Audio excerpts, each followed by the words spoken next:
You all heard that. Okay, hi everybody. We're very happy to have you with us tonight in this very special session. As usual, this is going to be a lot of fun. This is going to be very thought-provoking.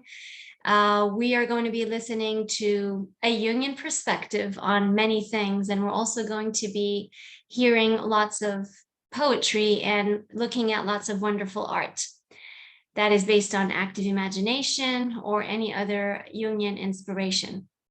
So I'm very happy to introduce our introductory speaker with us tonight, Dr. Kevin Liu. Dr. Kevin Liu is a senior lecturer and director of the MA in Jungian and Post-Jungian Studies in the Department of Psychosocial and Psychoanalytic Studies at the University of Essex in the UK. He's a former member of the Executive Committee of the International Association for Jungian Studies and a member of the Adjunct Faculty at Pacifica Graduate Institute.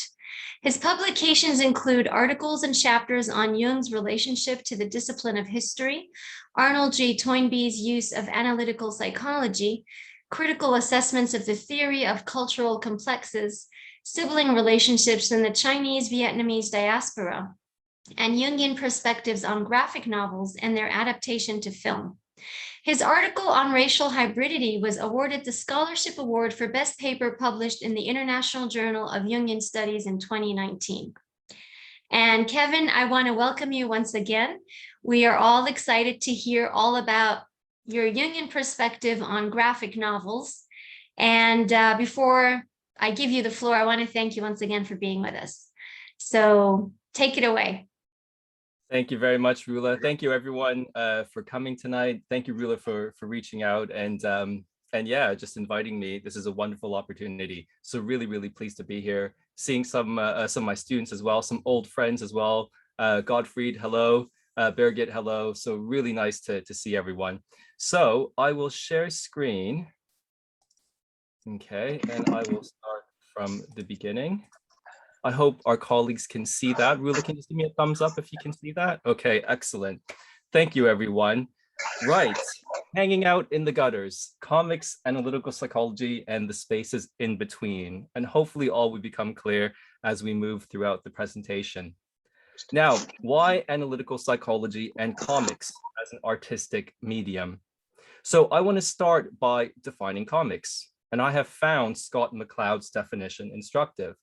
And he defines comics as juxtaposed, pictorial, and other images in deliberate sequence, intended to convey information and or to produce an aesthetic response in the viewer.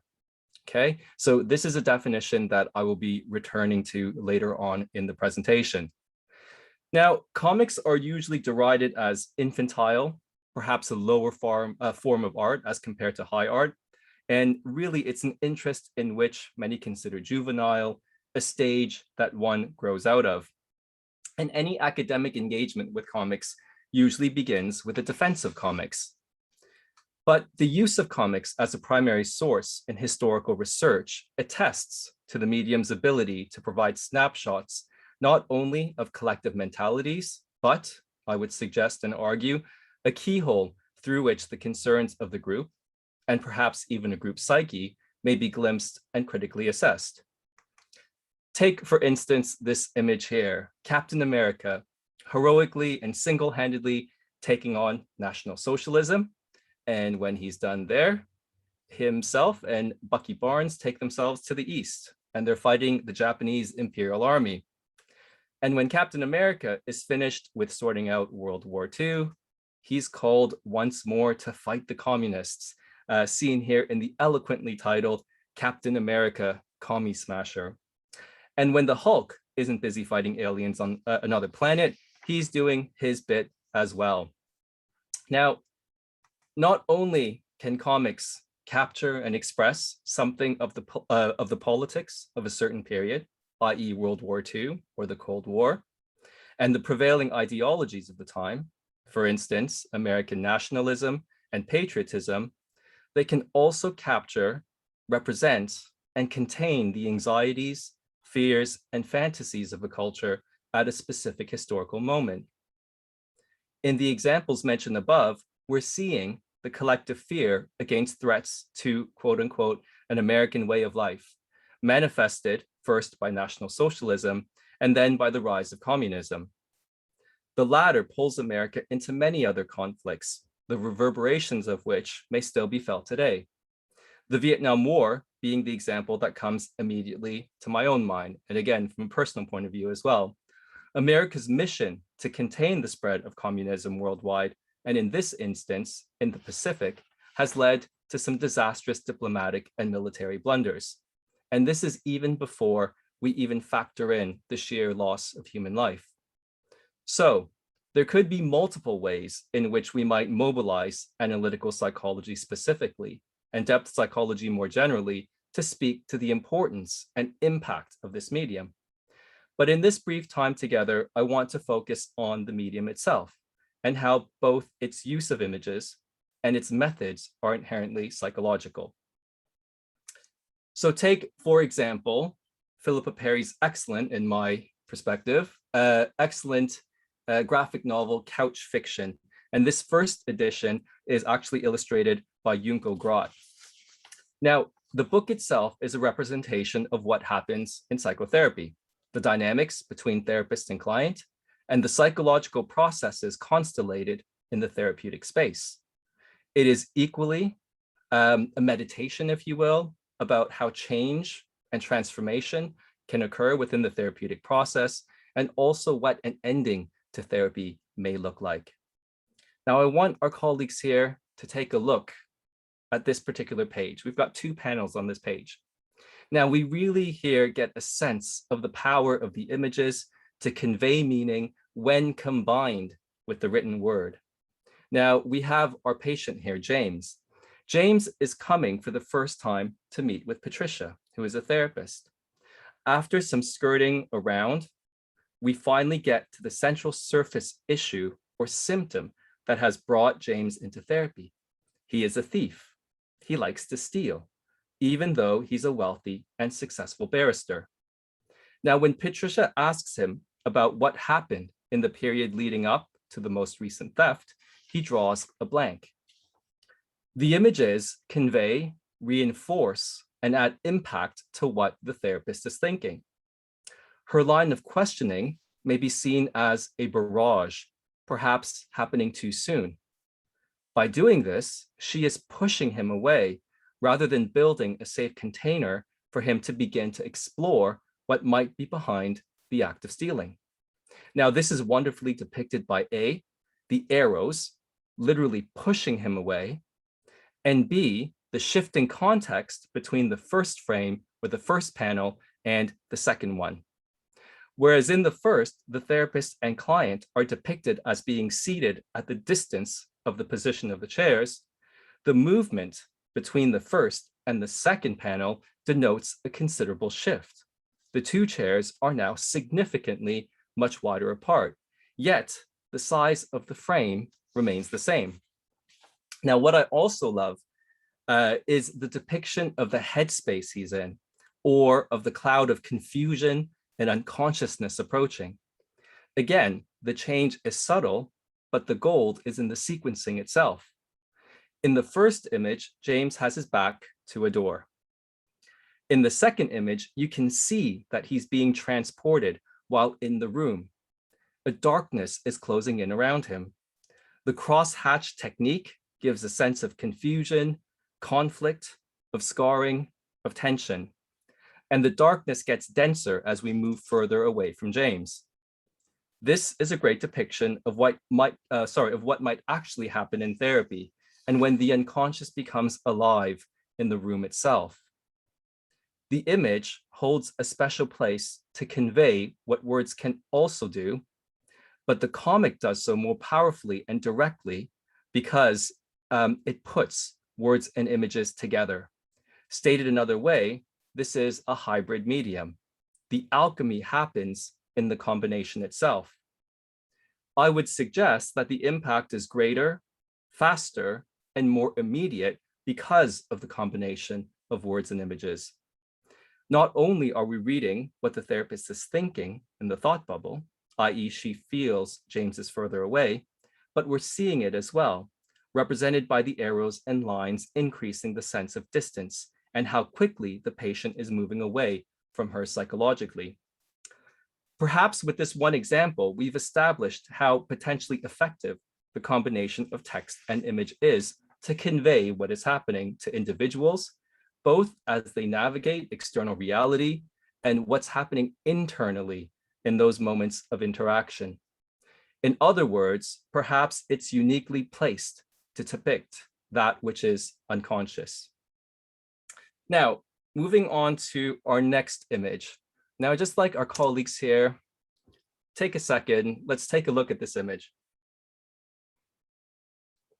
It's a bit fuzzy, I apologize, but hopefully everyone gets a sense of this. Now, this is from Scott McCloud's excellent book, Understanding Comics, just to let everyone know. So I'm going to stop share so I can see colleagues. I just want to interact with you. What's happened in those two panels? Anyone at all? It's a simple question. What happened in those two? Yes, please, Omar, go ahead. Well, I only saw it very briefly, but I saw a threat to a guy. And then on the other side, I saw the moon go up. So the immediate association was Twilight. Sorry if that's crap. I mean, I don't know. No, it's not crap at all. Thank you, Omar. Any other colleagues? What action has happened between those two frames? Did he kill the guy then?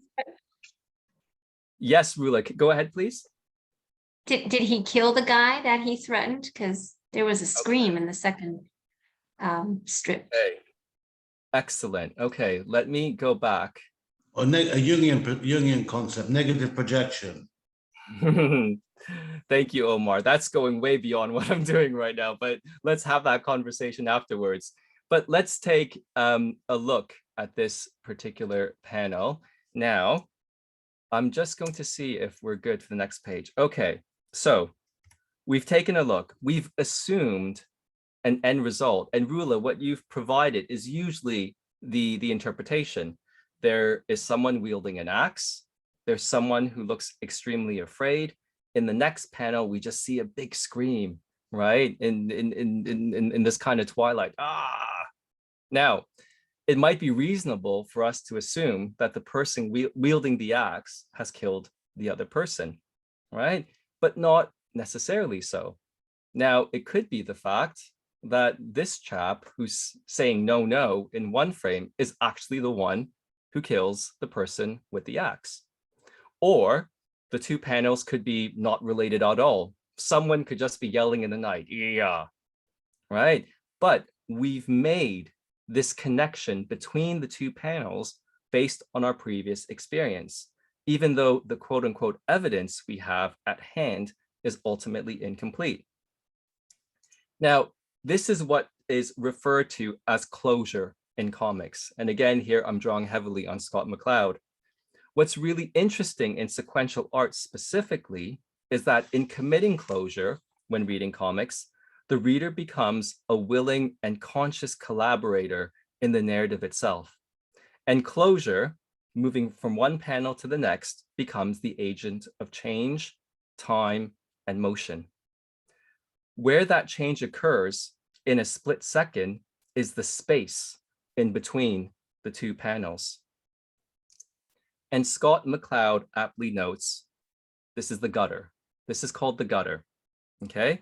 The gutter plays host to much of the magic and mystery that are at the very heart of comics, right? So this is a very interesting revision, if you will, of the importance of gutters. If we're thinking of our own houses and apartments, etc., maybe everyone will spend today or maybe a bit of tomorrow just actually cleaning out our gutters. They're actually that important. And he continues, here in the limbo of the gutter, human imagination takes two separate images and transforms them into a single idea. Now, I'm finding a real connection here to Louise's work and Bryony's work, Winnicott on transitional space, Jung on the transcendent function, and Luke Hockley's notion of the third image. It's all about the spaces in between, what gets said and unsaid, yet undeniably communicated in the spaces between, where we are intertwined and connected in relationship.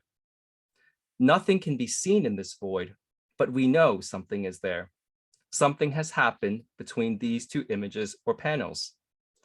From a depth psychological perspective, why is it important to occupy the gutters, to think in the gutters, and about the gutters?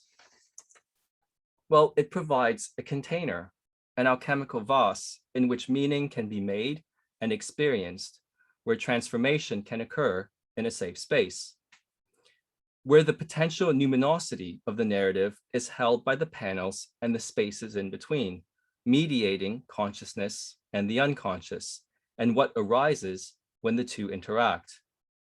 In other words, the gutter is one space where the unconscious is located in comics. It is the unknown felt, where nothingness exists, but where everything resides, where worlds can be created and where they can unfold in their beautiful complexity. By moving from one panel to the next, we're literally engaging in a process of making that which is unconscious conscious. The panels help us in holding this process and our experience of the narrative. Hannah Siegel writes, when an infant has an intolerable anxiety, he deals with it by projecting it into the mother. The mother's response is to acknowledge the anxiety and do whatever is necessary to relieve the infant's distress. The infant's perception is that he has projected something intolerable into his object, but the object was capable of containing it and dealing with it. He can then reinterject not only his original anxiety, but an anxiety modified by having been contained. He also interjects an object capable of containing and dealing with anxiety.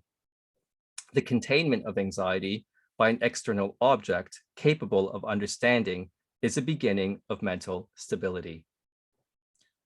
So how do we build a strong container or frame in therapy? Now, I'm not a therapist. I'm sure, well, I know we do have colleagues here who are therapists who are probably much more qualified to respond to this question. But based on what I know, appointed days and times, 50-minute sessions, although Lacan completely throws that out the door, regular payment schedules, etc., etc. Now, meaning happens when the frame is broken in some way. A client is constantly late. He, she, they fall behind on payments.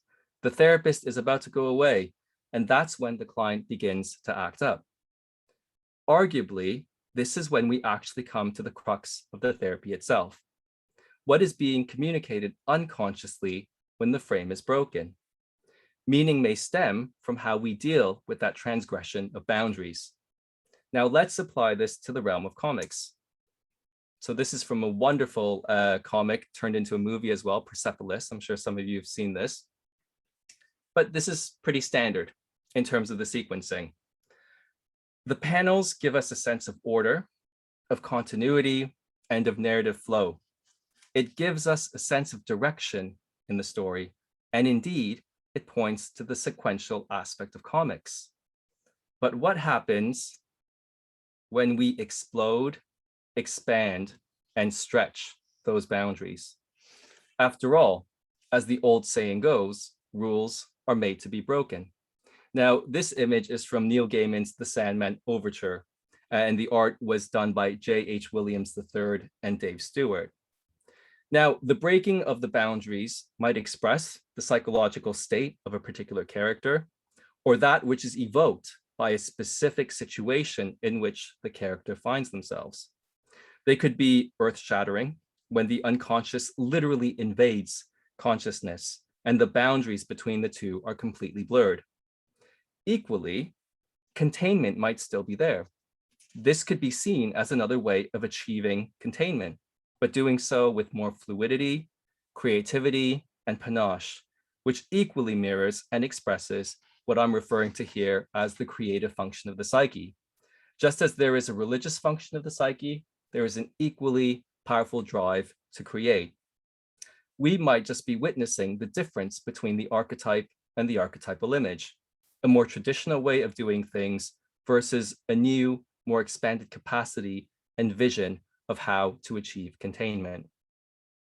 Now, moving on to the final section of my talk, just to let everyone know, some spoiler alerts here. Excuse me, everyone. I know some of you may know that this is finally being adapted. Netflix has bought the rights to it.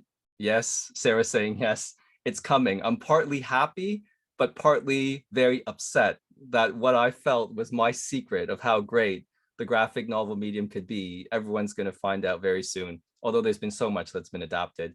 So just alert for everyone, if you want to watch The Sandman and be completely surprised by it or to read it, please just mute or something, because there are going to be a few spoilers.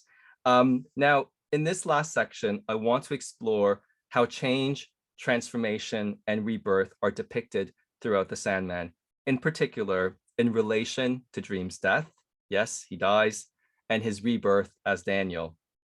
Now, I'm not only interested in what is being said, but how the art supplements, supports, and enhances our experience of its transformation. Now, at the start of Sandman, Dream, a member of the Endless, these are beings that are even more supreme and enduring than the gods themselves. Dream is trapped by a spell and remains in captivity for 70 years. During this period, the realm over which he presides, the dreaming, is thrown into chaos. I see Omar smiling. I mean, you couldn't make this up. The dreaming, it exists. Absolutely 110% it exists. Now, once he breaks free from his captivity, he returns to his duties, his responsibilities. And overall, especially before his captivity, he's pretty emotionless.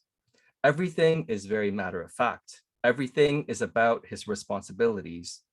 Perhaps outside of his eldest brother, Destiny, Dream attends to his responsibilities over the dreaming in a most meticulous manner.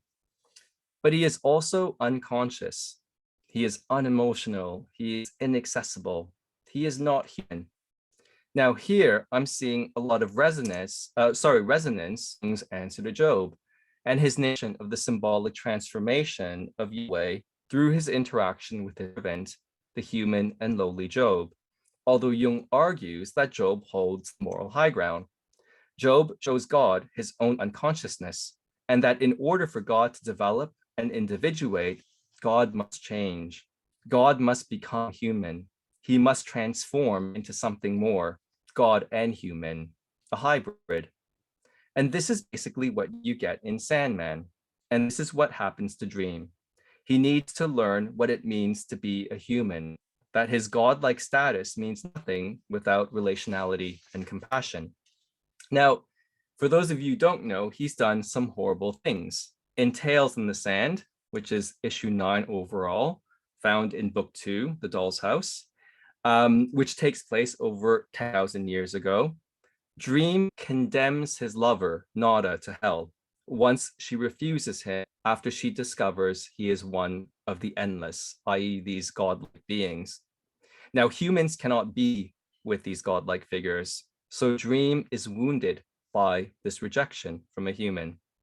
Now, in episode 0, which is the first issue in Season of Mists, a family reunion is an occasion for some of Dream's siblings to show him how wrong he was to condemn Nada to hell for refusing him. In particular, his sister, Death, a very kind of enduring and lovable character. People usually depict Death as scary, etc. She's a gothic girl, right? Really lovely, actually. Someone you'd probably want to meet at the end of your life. But basically, his sister Death tells him, "You did a terrible thing to that poor girl. You acted appallingly." And Dream replies, and we see this in the panel here, "Is this how you feel? Truly, that I have not behaved fittingly, that I've been unjust? Very well then, my course is clear." So what does Dream decide? Dream decides to go back to hell to free Nada. And this is not necessarily a smart thing to do, given his previous sojourn into Lucifer's realm, where he embarrassed the Prince of Darkness. His return to hell, his emerging awareness of how his actions have hurt others, begins an irreversible course to perdition, but also towards individuation. It's the path to his change, his transformation. Now, after some momentous events, including Lucifer leaving his realm and giving the keys to the Dream Lord, he finally finds Nada and speaks with her in the dreaming. Nada, 10,000 years ago, I condemned you to hell. I now think I might have acted wrongly.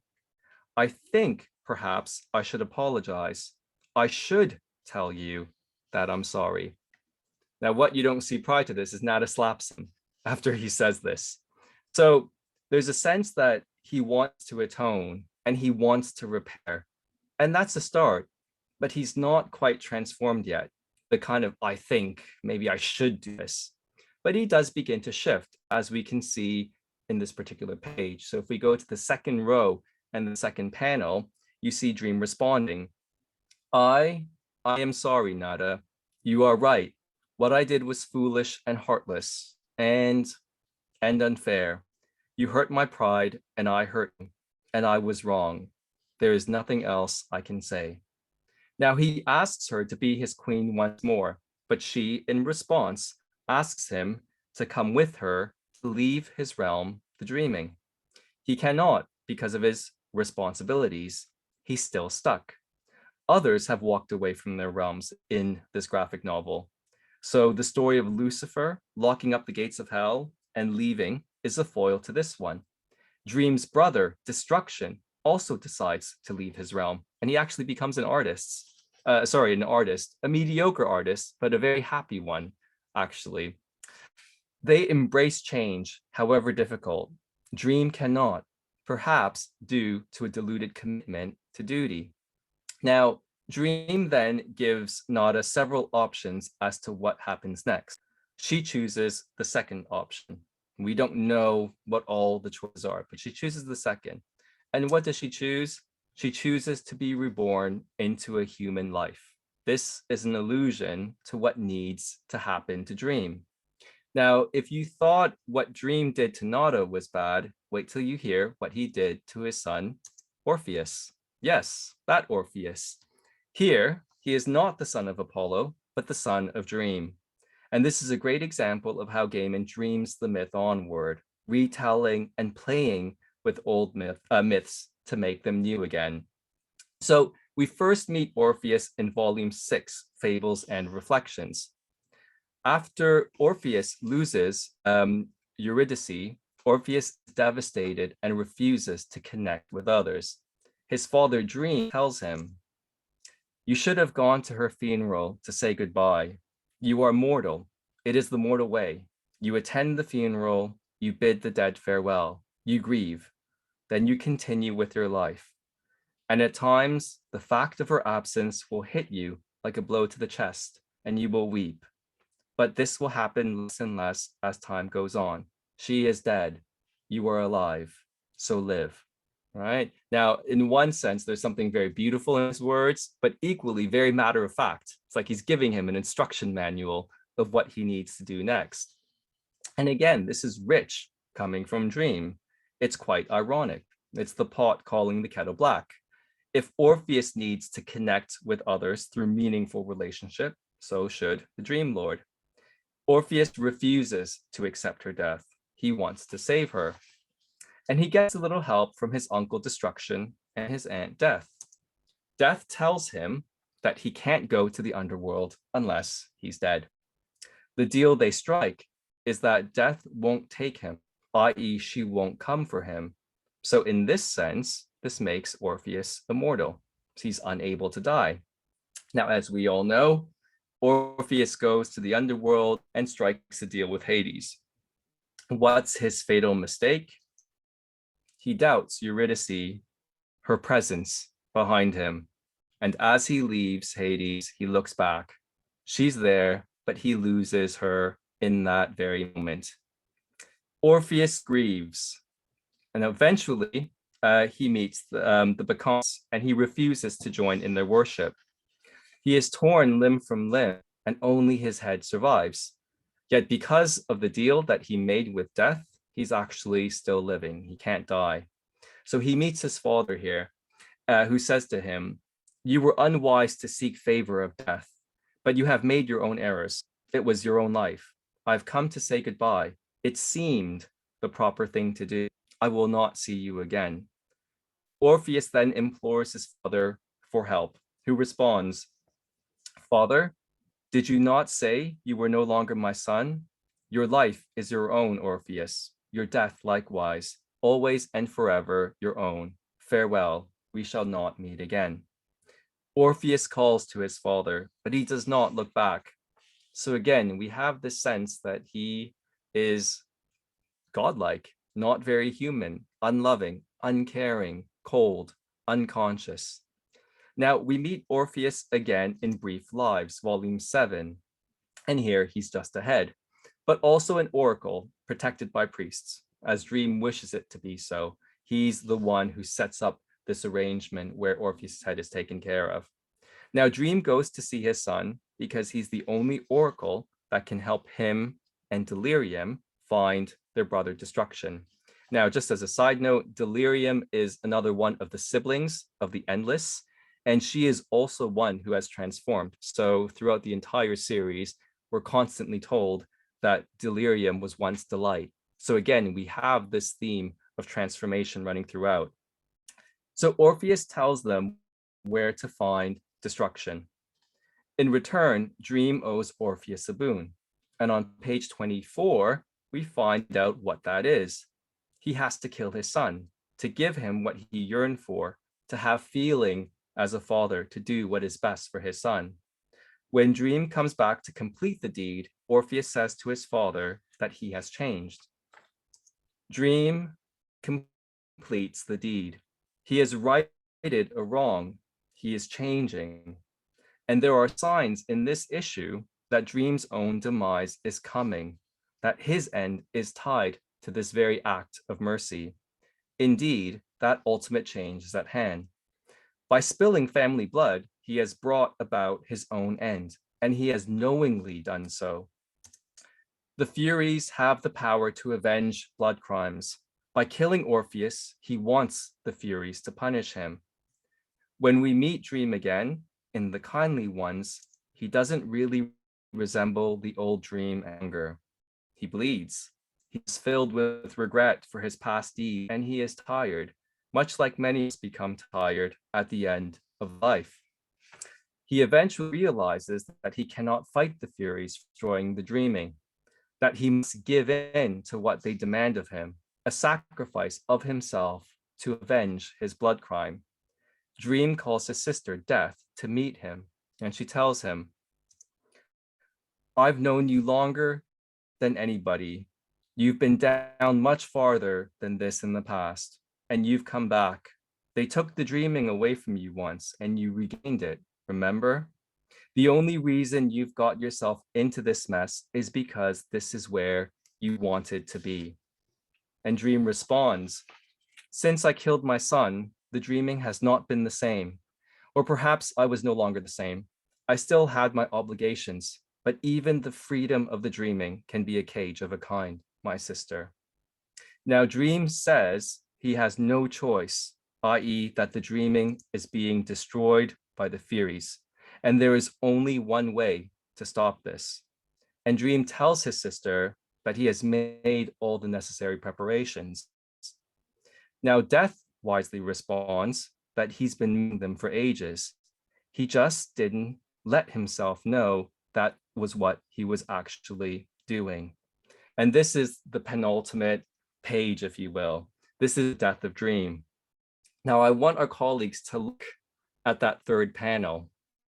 Can anyone tell me where they've seen that before?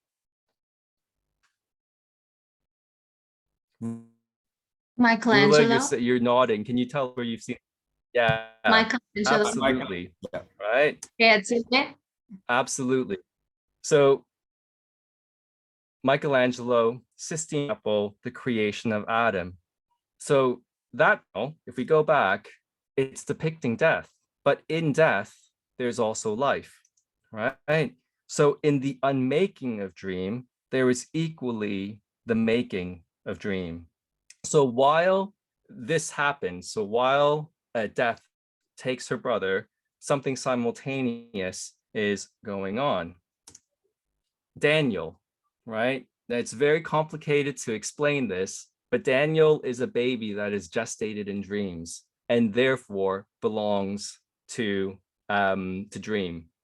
Now, long story short, Daniel becomes the new dream, right? And what I really want to point out here is, again, the transition, especially in that last there. So dream had a ruby, which was destroyed. This is a new gem or stone, if you will, representative of the new dream. And you can see the baby's hand. In the next panel, you see the hand growing a bit paler, a bit bigger. You see the gem in shape as well. And then it becomes an amulet. And then Daniel puts it on. And then we realize that he is actually the new dream. And what's really beautiful as well is that on the previous page, it was just all darkness, right? A lot of black and white. And here you see the color in the background, right? Something momentous has actually happened. Also, Dream was a very kind of dark, gothic looking figure. Daniel is dressed basically in white. Now, Daniel is the more human dream that Dream couldn't be. Morpheus had to die so that a new, more humane dream could oversee the dreaming in a way he just simply couldn't, with feeling and compassion. Daniel, human boy who gestated in dreams, is the final step in Dream's transformation, a hybrid, both human and one of the endless, a symbol of the self that is achieved through sequential art, which in itself is a hybrid, text and image. The imagery and the medium used to achieve its impact are sympathetically intertwined. Now, to conclude, I'd like to return to Scott McCloud's definition of comics: juxtaposed pictorial and other images in deliberate sequence, intended to convey information and or to produce an aesthetic response in the viewer. And that's the end of it.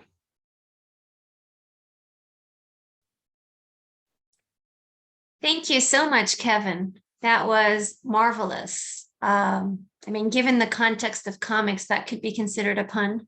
So being marvelous. But really, I mean, that's amazing. It's not something that we think about very often. And I'm sure there are so many comments and questions from the audience right now. So we're gonna open the floor. Make sure, please, to either use the raise hand button, or maybe even better if you would type the question in the chat box, just in case we can't see your hand risen. So we do have a few comments here already. Right, Glenda asks, who is Orpheus's mother? Calliope. Yes, so Miriam answered that in the next comment, right? And Sarah as well. And then, okay, Jessica says there's also a yin-yang looking symbol and almost a figure of 8. Fantastic. And which image in particular? Yeah. That was the death and dream, but when they're doing the Michelangelo point, there was like almost a symbol in between them, which I saw. Fantastic. Thank you, Jess. Great to see you, by the way. Thanks for coming. And Calypso says, so Daniel is a sort of Christ. Yeah. I mean, insofar as these stories are finding new skins, insofar as that pattern and that numinosity is being rethought in different forms. And I think one of the reasons why I love this particular graphic novel, and perhaps others as well, maybe Sarah can say something. Sarah seems maybe to have read a few issues of this. It's this mixing of old and new. And in the capable hands of a storyteller like Neil Gaiman, he's showing us that meaning is still there. You could debate with some of his other works whether it gets to that, because he's getting so popular right now. But I've actually, I think this still remains one of his his best things that he's ever created, because he's telling us a story that is new, but a story that is old as well. And the reason why I'm saying it's new is that he actually interjects his work with a lot of political commentary as well. So there's a sociology running through his work. So you could read it at that level, right? In terms of having, more trans characters, more female characters, very strong female characters. This wasn't the thing that was done, in the early 90s when this was coming out. And he was really ahead of his time. So you could see it at that level, but then you could also see it at the level of myth making in the psychological sense, in the sense of creating meaning in a world perhaps that has lost religion and is perhaps devoid to a certain extent of that meaning. Okay, thank you, Kevin. Next, right, Rachel says, fascinating. Louise says, wow, brilliant, thank you. Glenda asks, why is there no mother in the story? Interesting. No mother, as in no mother to the endless, or at least in the examples I gave, no representation of the feminine, because I would argue the feminine is expressed quite a bit throughout the entire piece, especially this notion of the triple goddess as well, right? And it's kind of manifested in the Furies, but also other characters that are blended together in certain sequences. So I guess it depends. There is a representation of motherhood. It gets a bit complicated without reading the whole thing and how everything comes together. But Daniel's mother plays a big part. So Daniel's human mother plays a big part, I guess, in the narrative of bringing Dream to his demise, but also to his transformation as well. Okay, Chun Yu says, amazing. I'm working on a few graphic novels myself. Wow, that's lovely to hear, Chun. And I really appreciate what you've shared. And Mary says, in childhood studies, especially illustration, the precursor of the gutter is the border, which does exactly the same thing. It offers a liminal place for telescoping the illustrated moment both forward or backwards. Okay, and so we have a question from Bryony. Hi, Bryony. Nice to have you with us today. Bryony says, I was wondering if you have ever made a comic, or if your comics have ever made you consider the graphic layout of your written text in different ways. That's interesting. Wow.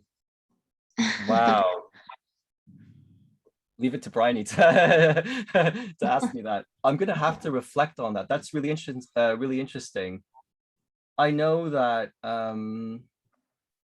So I think, if I'm understanding it right, Rula, this is partly a question about maybe my own writing process and how I'm informed by the arts. Is that roughly what Bryony is getting at?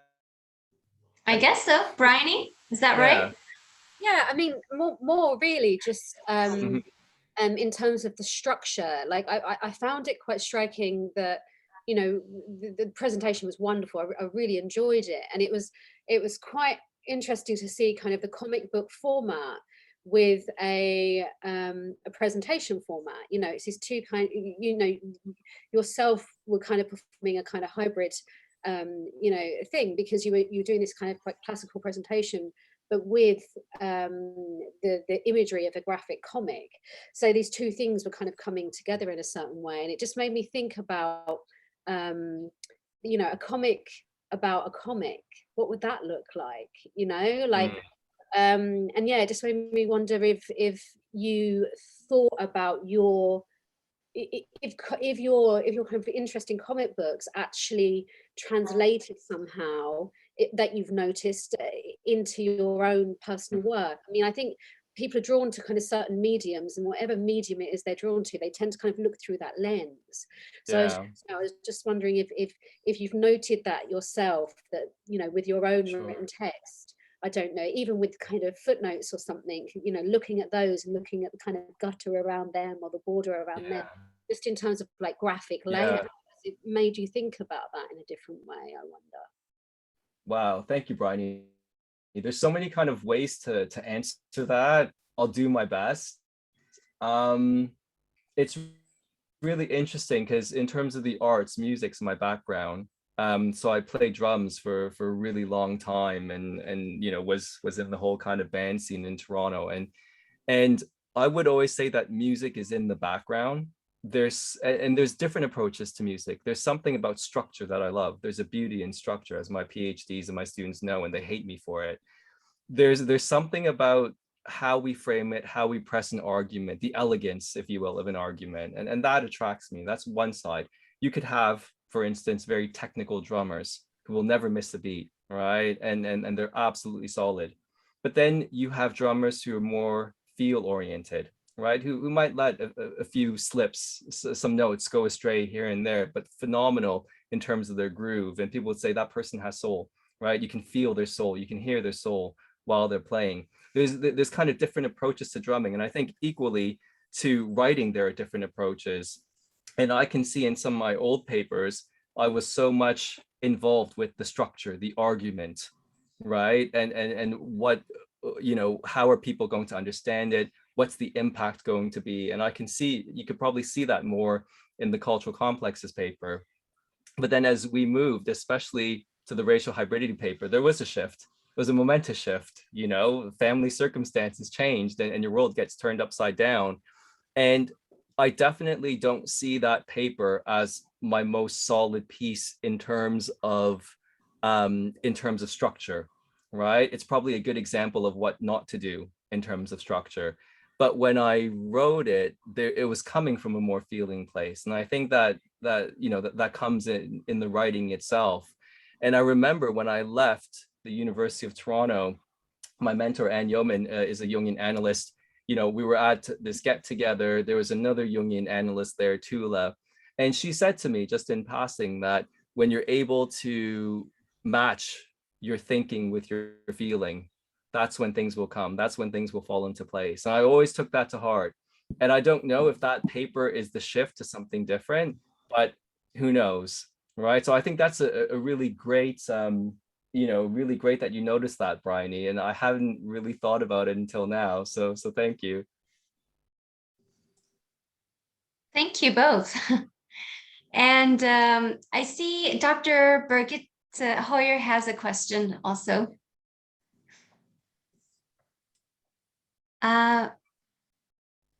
We can't hear you, Birgit. Can you hear me now? Now you're muted, yes. Kevin, thank you for a brilliant presentation, a brilliant paper.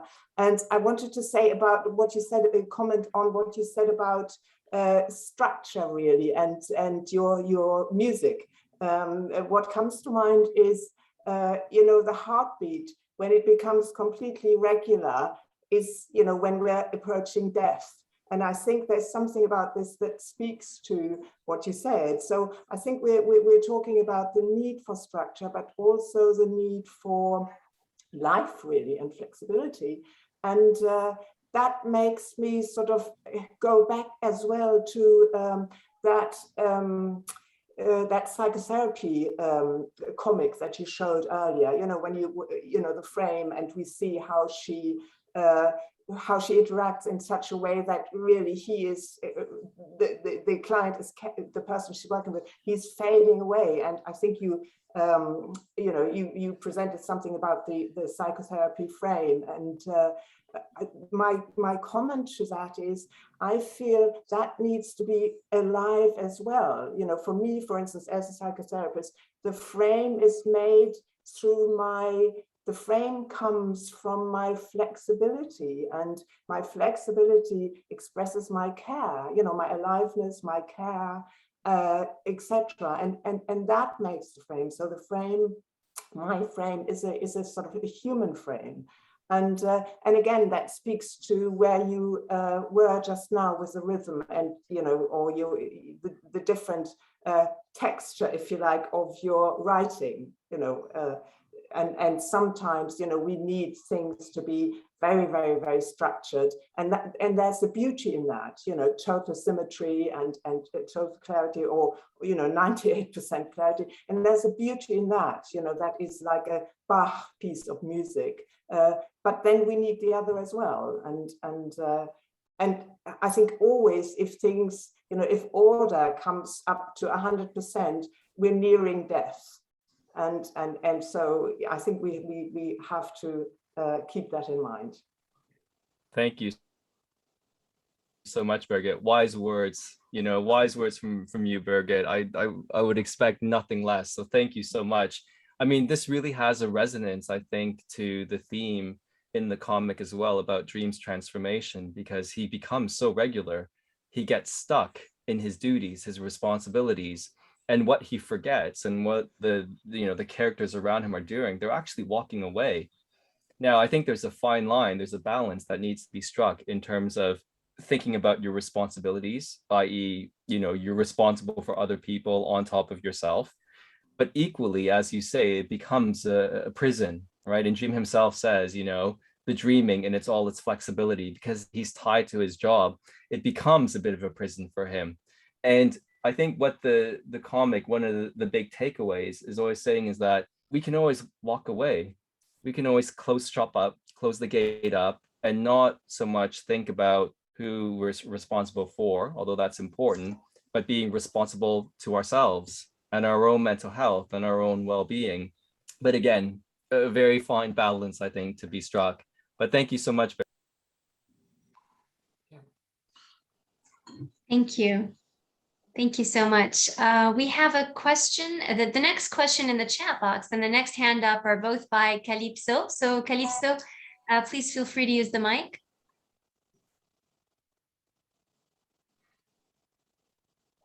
Thank you. First off, I want to apologize if my English is really bad. It's not my first language. So I apologize. And I need to give you this little background on why I'm going to ask the following question. And that is, I'm still sort of like a student on psychology. My background is mostly psychoanalysis, but not completely. And I'm still getting into analytical psychology. So I'm trying to make my dissertation on sort of like a case study on Damien by Hermann Hesse. And I'm approaching it from the archetype of the shadow. And my question is, when it comes to literature and comics, can you give it the same approach? Because I've seen several lectures that are on YouTube from Dr. Kevin Liu. And I was really excited about this talk, actually. So I have this question, is it able, or are we able to approach the part of literature in the same way that you're approaching it from comics, or is it different? Where do I begin? That's my question. That's great. Thank you. Thank you so much, Calypso, for your question. And thank you for watching those videos. Not everyone loves them, but I appreciate your sentiments. So thank you, Calypso. Really interesting question. I can see for someone who might be new to the field, it's really helpful to have a primer or direction of where to take things. I'll say a few things, but I would also say that for Jung, in terms of his approach to therapy and coming in with a certain mindset or theory, he always said that, when you're in the therapy room with the person, that's when theory goes out the window, because whatever you're coming with, it won't prepare you necessarily for what's in the room at that particular moment. And if anything, every time you're there with a new person, with a new client or patient, is a time to remake theory, right? It's a new opportunity to revise your theory. So that's the only caveat I would put to that. I think you start with Jungian fairy tales and show that flexibility that Birgit was talking about, that there could be, I wouldn't call it a stock way, but there could be certain things that you look for when you're jumping into literature of the fantastic or literature in general, to try to look for certain things, but equally be open to be persuaded differently, to use other tools and to kind of look differently as well. Now, one thing when you enter into a fairy tale, the first thing is, well, what's missing, right? What's in the frame? I think one of our colleagues asked, where's the mother? Because it was my choice. I didn't actually put many frames with the feminine. That's me. But you know, usually, what's the situation, right, in this particular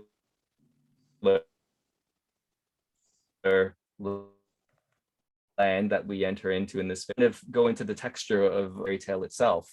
You know, what's the land look like? Is it green? You know, is it desolate? What's the kind of current situation?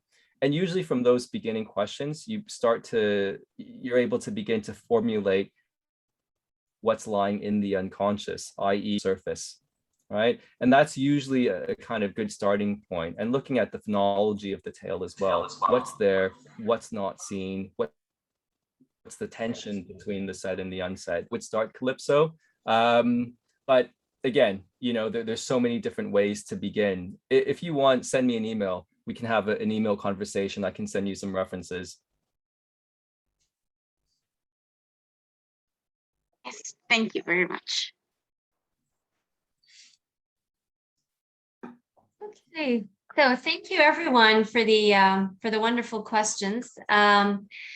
I know we have so many questions, so many more questions in the chat box, and I'm really sorry that we won't be able to take them all now, because the second half of the session is for the presenters who have 10 minutes each. Just in case we have a few minutes left in the end, then we might leave that for the unanswered questions that you might have. So I'm going to hand it over to Psychreative's co-host, Sarah, Dr. Sarah Norton, who will be presenting the speakers. And Sarah, you will be taking care of everybody as of now. Thank you so much, Kevin, for the wonderful, wonderful presentation. And again, I mean, you shed light on so many things that we didn't see were there. So thank you so much for being with us tonight. Yes, and thank Sarah, you, Kevin. It floor is was yours. wonderful. Thanks. All right, so we have 6 wonderful speakers who, as Rula mentioned, will have 10 minutes each. So depending on how long their presentations go, we'll see if we have time for questions for them. And first up, we have Dr. Gottfried Heuer. And Gottfried? There we go. Yeah. This is for you, my dear friend Kevin. Thank you ever so much for your wonderful talk. Especially this is in homage to your historical and political work. I'm particularly thinking of your work on racial hybridity. I trust you all know that the Yucatan is the big peninsula jutting north from the Mexican mainland. I've got 2 poems. My first is Remember the Yucatan. We can see sometimes, witness almost all of time, zeroed in on, concentrated in a single fleeting moment of the eternal now. There is one such instant I can think of, which mirrors and contains all of history, at least that part of it that is about the ruler and the ruled. Just join me. Way back in the past, 1519, it is spring. Cortes, conquistador to be, and his men, just a handful really, have just reached by boat what became much later mainland Mexico. He, Cortes, has ordered some of his men to bring aboard one of the natives to ask him, of course, what else in Spanish, ¿Cómo llamas a esta área aquí? What do you call this place round here? Imagine now that native who has never ever seen before men like these, white as possibly only the dead can be. Yet these are obviously still alive. Think of his terror as he freezes, his eyes filled with tears of fear, and they make these strange sounds. Whereas Cortes, already losing patience, repeats like talking to a child or an imbecile, with his voice now raised a notch and very, very slowly, what do you call this place round here? Certain now that the savage must have understood. Now at last he does respond, Makuba tan, which Cortes hears as Yucatan. That must be it, he thinks. You could have told me straight away. So he proclaims that this land Yucatan and all the gold, of course, that it undoubtedly contains, including certainly the whole of its population, not to mention women, children, dogs, now belongs to the Spanish crown. Only today we know, mere 400 years later, that Makuba tan means I don't understand you.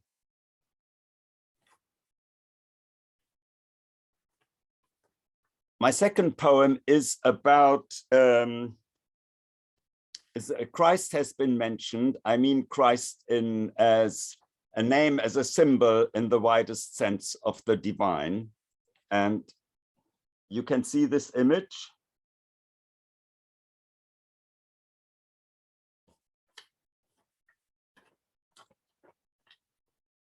"25 years ago, Marianne Williamson wrote, the message of resurrection is that the crucifixion never occurred.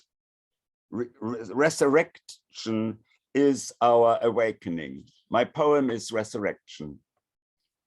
Resurrection Blues is almost Arthur Miller's final play. He worked on it right up until his death. It centers on a man who has been taken prisoner and who may or who may not be the second coming of our Lord. Oh, I am quite sure the Jewish writer did not mean the Christ of the Christian church, and nor do I. The ruler of the unnamed country is preparing a second crucifixion, no doubt if asked, in order to protect the public. Almost exactly mirroring the subject of the play, a review of its London run concluded, nothing was so disastrous as the debacle surrounding Resurrection Blues. Following horrendous reviews, the play was forced to close 1 week earlier than planned. I then, in 2006, had experienced the play as maybe the most deeply moving I had ever seen on stage, raising the question, what would actually happen if the Messiah came again today into this world? Would I be able then to welcome him? The almost presence of the holy sent shivers down my spine. It was as if an angel had, just outside my conscious vision, passed by and touched me with its wing. Last Sunday in September 2021, autumn equinox, as we almost can envision that COVID may relax its grip. A rare white stag appeared in full daylight in Bootle, Merseyside near Liverpool, UK. Remember, all you need is love, love, love. Roaming the town's very center for nearly 1 whole day. Hearing of this moved me close to tears, put a lump into my throat, and again there was that angel touching me with a feather of its wing, the presence of the holy. In the end, against advice from the RSPCA to leave the deer as it would make its own way home, the deer was killed by the police to protect the public, a senior policeman said, adding that he was proud of the officers involved. A further crucifixion, murder of Christ yet again. 1 month earlier, I had a dream particularly vivid. I am high up on an indoor balcony of a light and wide, serene hall. White walls with golden ornaments. Looking down with others, I can see our Prime Minister, surrounded by his faithfuls, standing opposite a small crowd open for questions from the public. He does not fare well in this. I almost pity him. He just cannot handle the questions posed to him. Then I see a friend of mine calling to him from the back, "It would be so good if at least you'd listened to a Bach cantata." Rejoice, Redeemed Crowd is the title of one. I've actually got one here with me. And from one person to the next, he passes on a tiny music player until it reaches the Prime Minister. And he refuses the pure and holy music. The people close to him try to persuade him, but to no avail. He is adamant. Yet he does become uncertain, shifty, and retreats on shaky legs. The crowd, restless, first in low murmur, then loud and ever louder, is shouting out, "Out, out!" I, in the meantime, go downstairs to find my friend so that we can embrace, and I congratulate him. What would it really do to me? How would I react if Christ were to come a second time?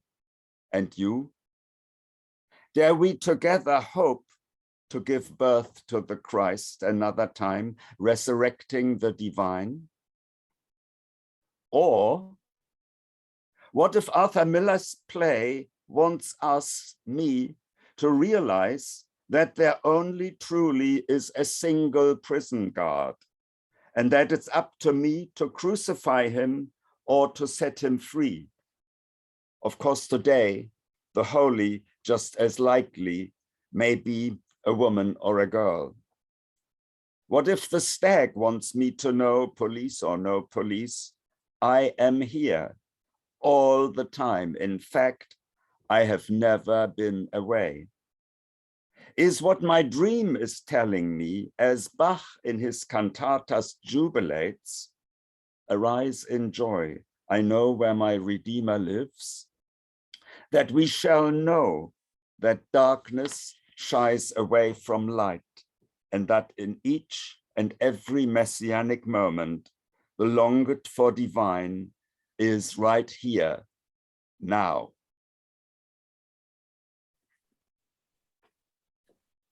Thank you, Gottfried. That was wonderful. So moving. Thank you. Wonderful, wonderful reflections, beautiful verse. Thank you so much, Gottfried. And next we have Ron Boyer.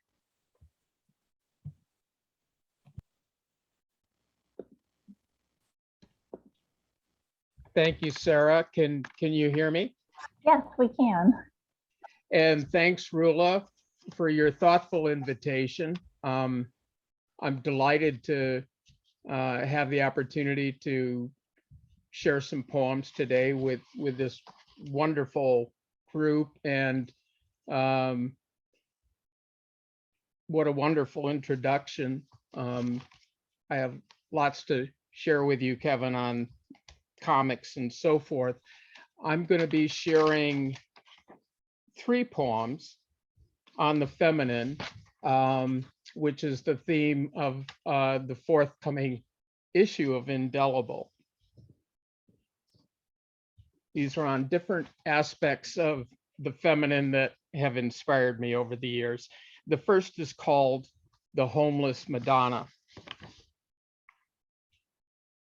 I never expected to see her standing there at the busy intersection near the freeway off-ramp, standing there like a statue, a homeless Madonna without her child. The wretched sadness of her features etched in pain as her dirty, tear-stained face.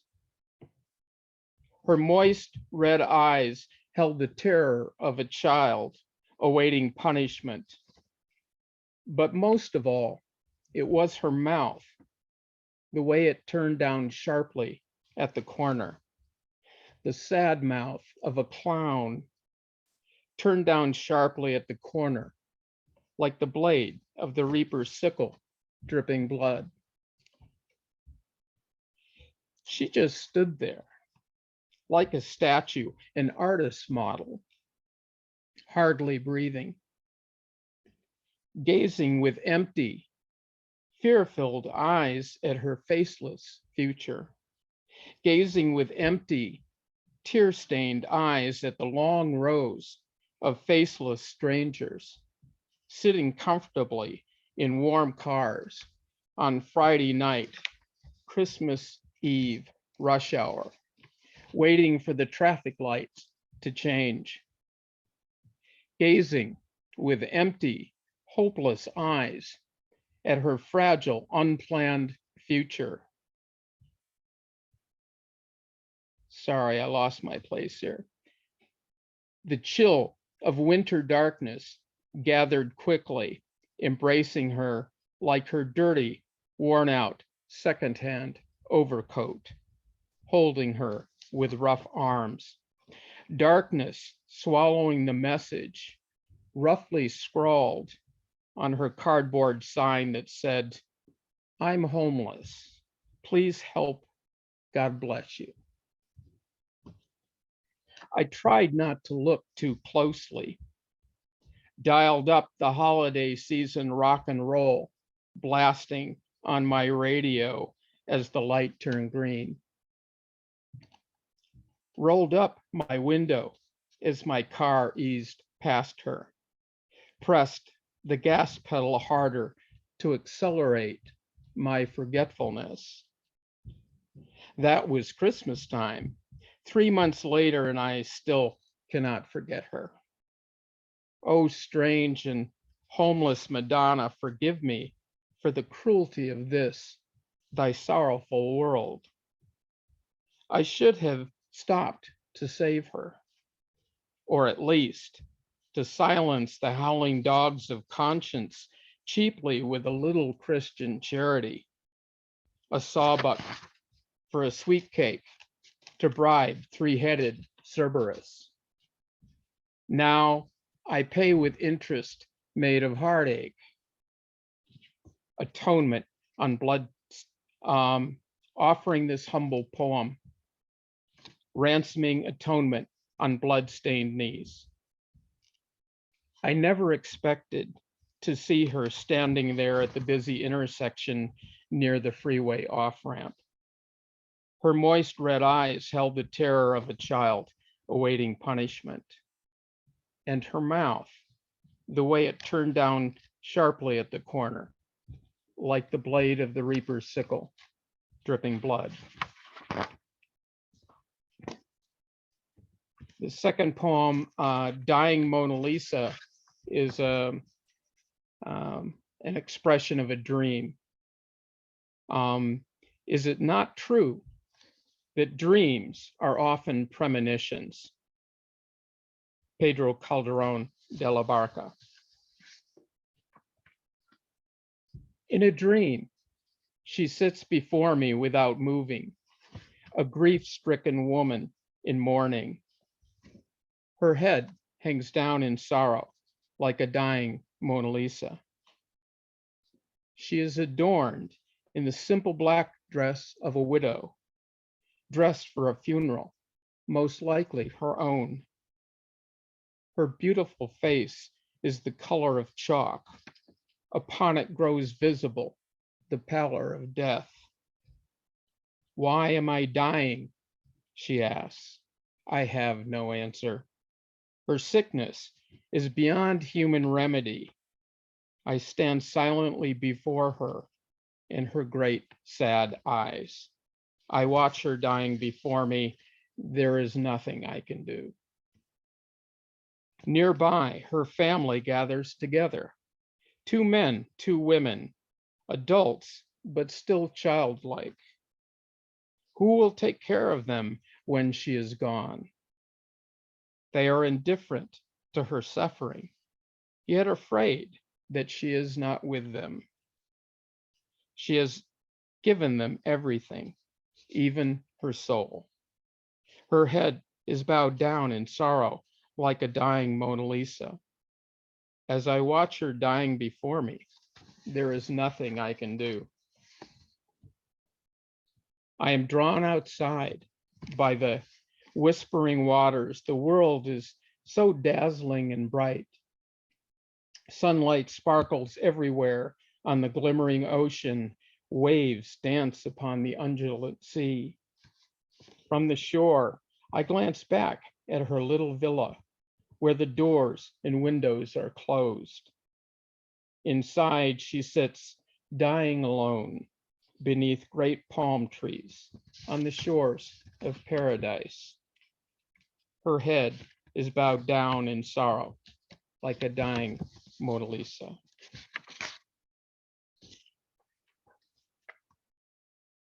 The third poem is a more traditional romantic love poem inspired by Woman and the Sea. It's called The Sea, and it's dedicated to Pablo Neruda. Listen, don't you hear the cries of invisible gulls? That's from Albert Camus. Daughter of the sea, where my brooding soul was born, where time began. You were mine, love, before the stars were born, before the sea. You and I, love, divided now by time, by silence, tyrannous, by wounds. I wander lost between the earth and sky. My thoughts, tempestuous, drift like waves in a white fury of foam, where my wild heart seeks refuge along forsaken shorelines of the sea. No one but I remembers the bright pink roses on your dress that day as we walked hand in hand, and kisses fell one by one like the glimmering waves amid white fury of foam, where now I wander lost between the silence and pulsating murmur of waves, and in the eternity of a kiss and the bright song of the sea. My heart seeks living waters to make the flowers rise and bloom again. You and I, love, our kisses fell one by one, wave by wave, as now my sadness rises, falls wave by wave, as our kisses fell, and in the breath-like rise and fall of waves, a beating heart, the sea.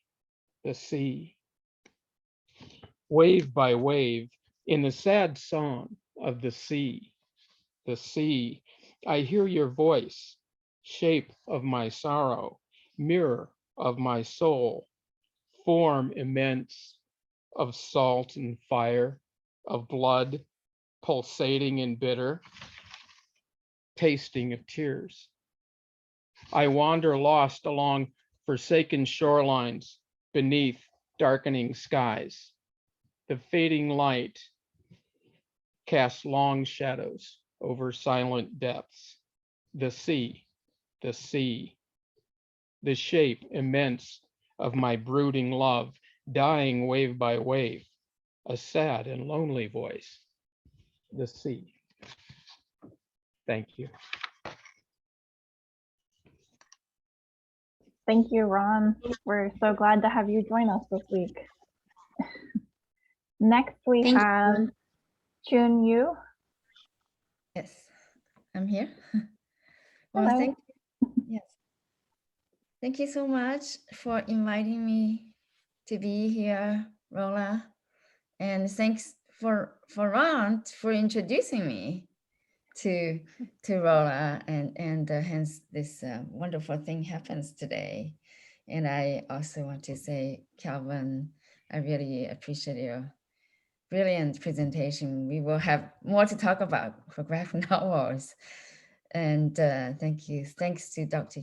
Heuer and Ron for their very moving presentation of their poetry. So I'm going to share a few of my poems.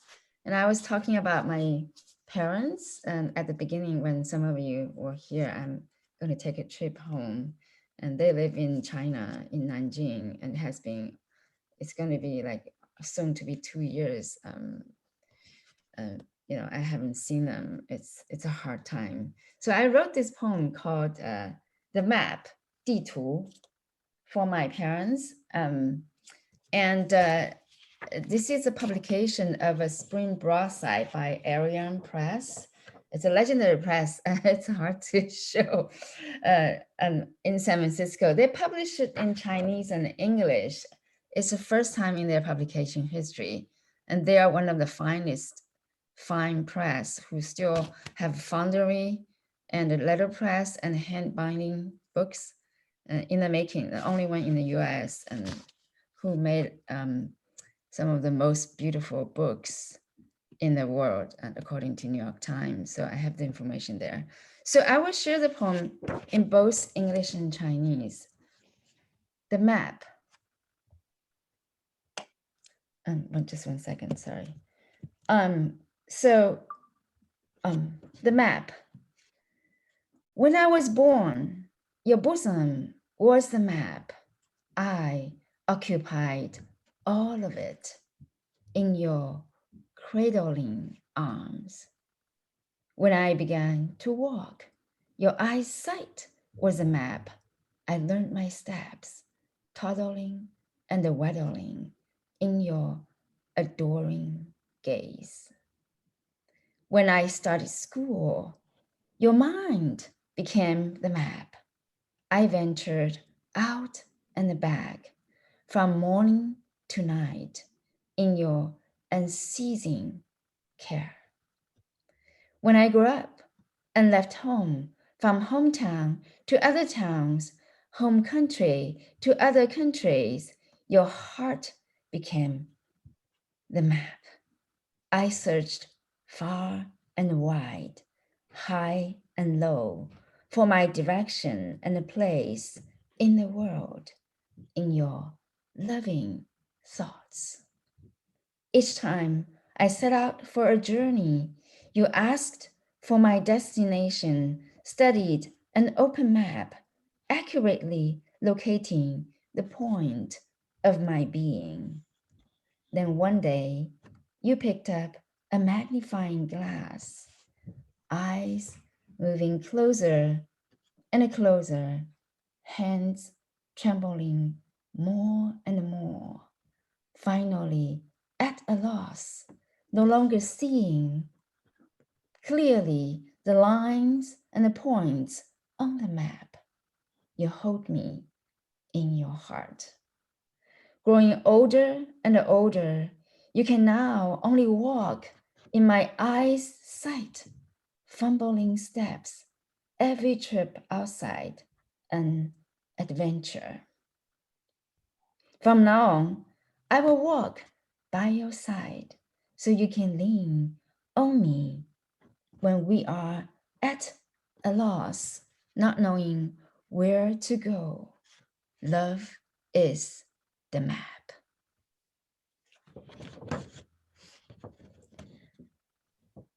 Thank you. 地图。刚出生时，你的胸怀是一张地图，我是那地图的全部，在你的怀抱中。刚走路时，你的目光是一张地图，我在那地图中摇摇学步，在你的注视中。上学时，我走出了家门，你的脑海是一张地图，我在那地图中朝出暮归，在你的牵挂中。长大后，我离开了家，从故乡到外乡，从祖国到异国，你的心是一张地图，我在那地图中摸索方向，寻找位置，在你的想念中。每当我开始一个旅程，你总会打开一张地图，询问我的去处，时时准确地找到我的所在。后来，你拿起了放大镜，眼睛离地图越来越近，手抖得越来越厉害。终于茫然中，你已经看不清地图上的点与线。我在你的心里，渐行渐慢。有一天，你只能在我的目光里蹒跚。每一次出行都是一场冒险。从此，我将把你搀扶在我的臂弯。当我们茫然不知所向，爱是一张地图。Thank you. Thank you. So That was amazing. Thank you. Thank you for listening. Yeah. It was so moving. You brought tears to my eyes. Thank you very, very much. Thank you. I often say, I mean, there is a United Nations of tears for this poem. Every time I present it, people will tell me that. And when I went to Arian Press, when they first opened, there were people standing, they showcased the poem. It's dedicated to the 2020 graduating class of America and their family and the families and teachers who endured the pandemic. So I'm really honored to be able to present it here. Thank you so much for listening. Thank you, Chun. And we really wish you a happy trip back home. Oh, thank you. I will keep you all, posted. So yes, the next poem actually, I just finalized it because I'm inspired by the possibility to, invitation also from Rola to submit for the next issue on the feminine theme. And I was kind of half brought up by my dear grandmother because I spent my whole childhood actually in the Cultural Revolution. I was born on the day it was announced. It's recorded on the history of Peking University, Beijing University, where I went to study chemistry. So I wrote this poem for my grandmother and great-grandmother. The Other Shore. It was two of us again, Grandma and me, visiting the cemetery on the riverbank. Next to Grandpa, newly buried, was Great-Grandpa, the father of Grandma. Great-grandmother could no longer walk this far. At home, there were only Great-grandma, Grandma, and me, three little women with our little woman's feet planted next to each other under the Ming Dynasty table with its wood still rooted in the ancient soil below. My feet had grown to the size of Great-grandma and Grandma's bound feet. They said that I could walk far, far roads when I grew up. Great-grandpa and Grandpa were buried on the shore of the ocean river.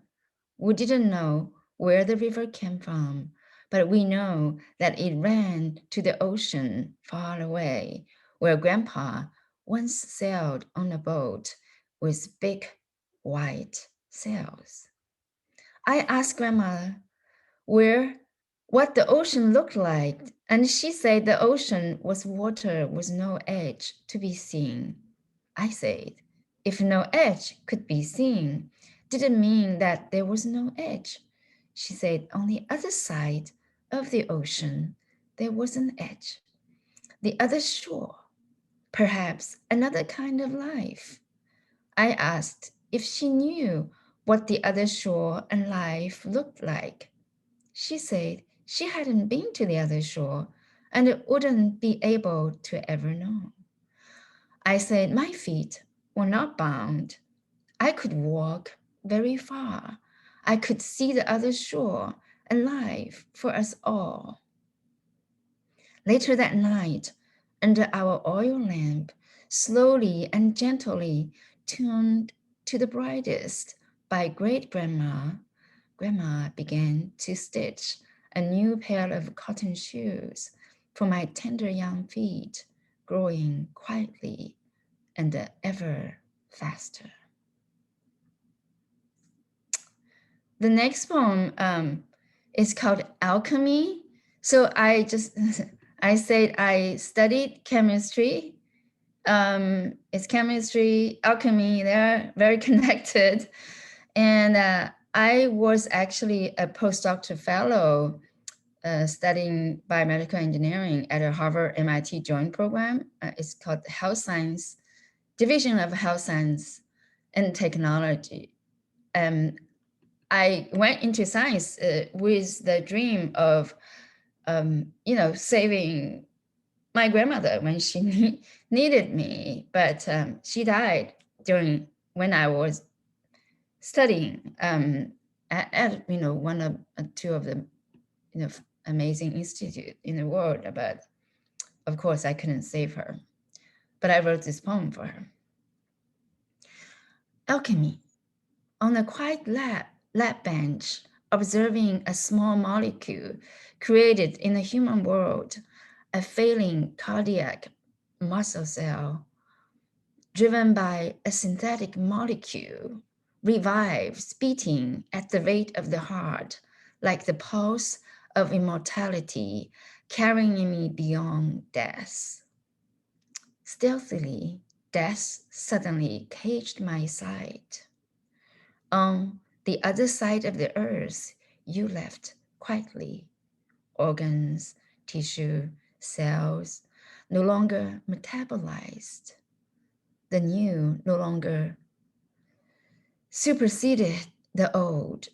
The mind, once undulating for me, returned to stillness.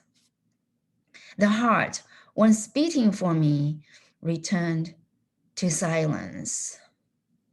In the silent world, I raised my eyes, heart and hands empty, open like vessels of alchemy, as the ancient sorrow of parting, teardrops like silver mercury and the cold moonlight on a foreign land filled them up one by one.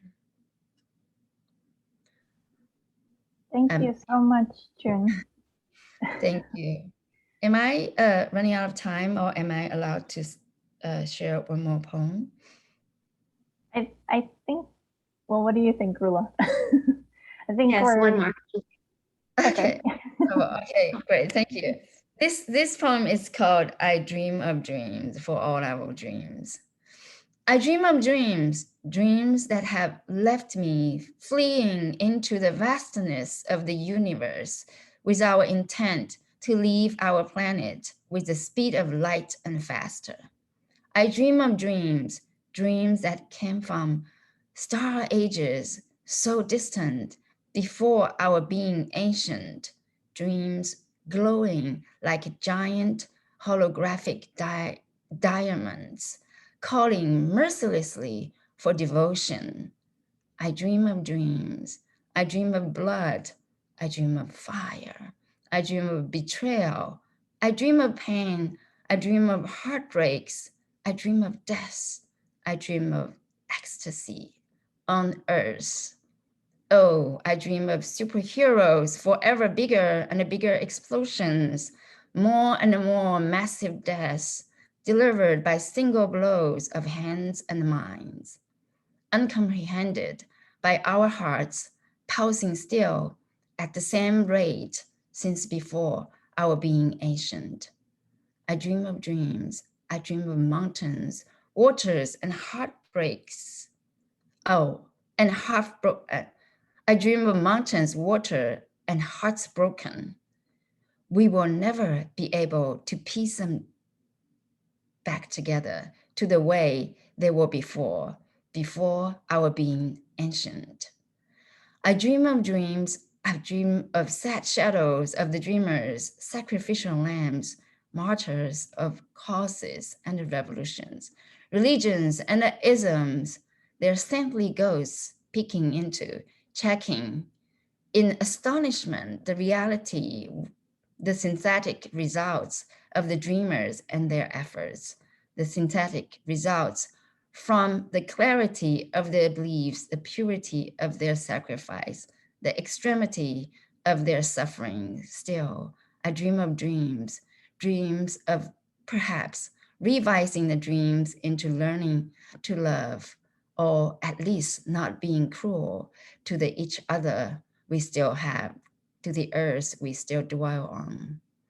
And the dreamers, we will no longer pin them on the cross, burn them in flames, blast them with bullets, declare them as heroines and heroes, canonize them as saints and sages, condemn them as witches and rebels, push them into altars, carve them on memorials, or banish them into oblivion so that they can come back to live among us, with us, and as us, so that we will not be alone again, even with mountains, waters, and hearts broken.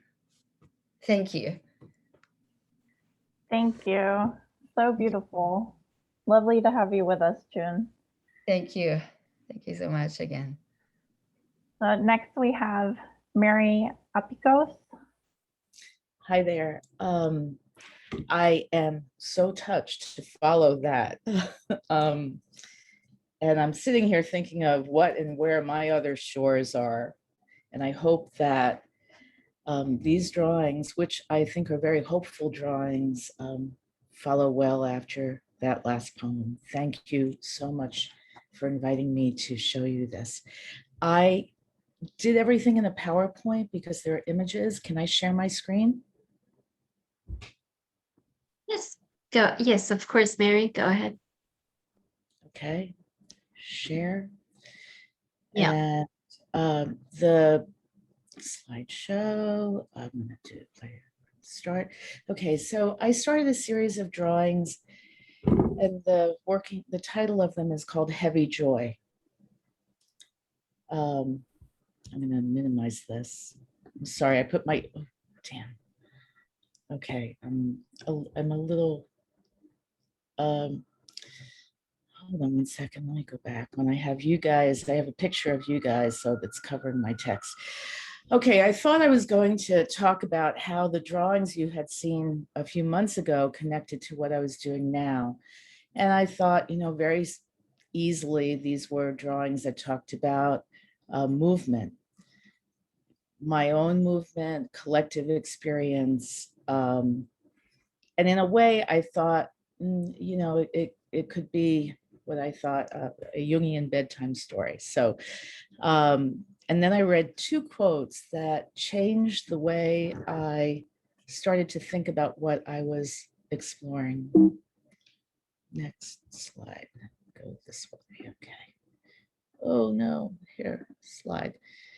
Okay, so my drawings began very, very small, and I've shown some of these again a few months ago.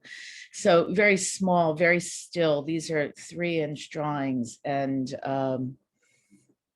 then as COVID started to enter our lives, they became these drawings, drawings of birds crashing into windows, singular birds.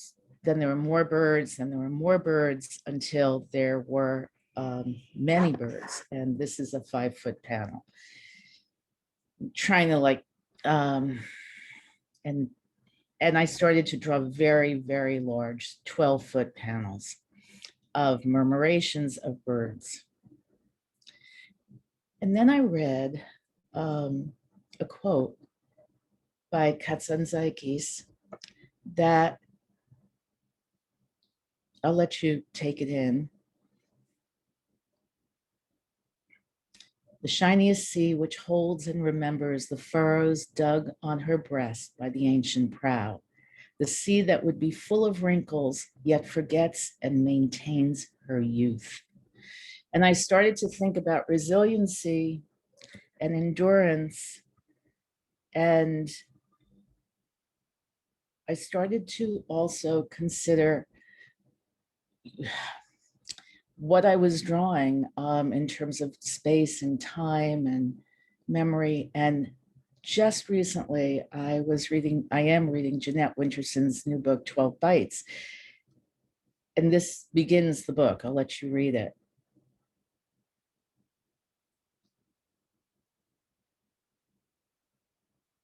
More life into a time without boundaries.